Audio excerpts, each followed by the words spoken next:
আজ থেকে 100 বছর পর ক্যালেন্ডারের পাতায় যখন 2124 সাল, আমাদের প্রায় প্রত্যেকের দেহ তখন মাটির নিচে, অস্তিত্ব তখন রূহের জগতে।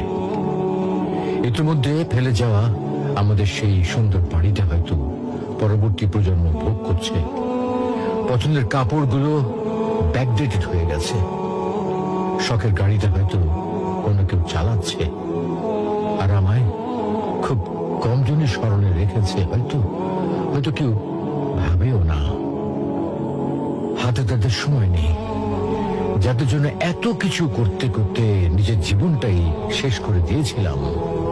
আচ্ছা আচ্ছা, বাস্তবতার এই জীবনে আপনি আপনার দাদাকে কতবার স্মরণ করেন?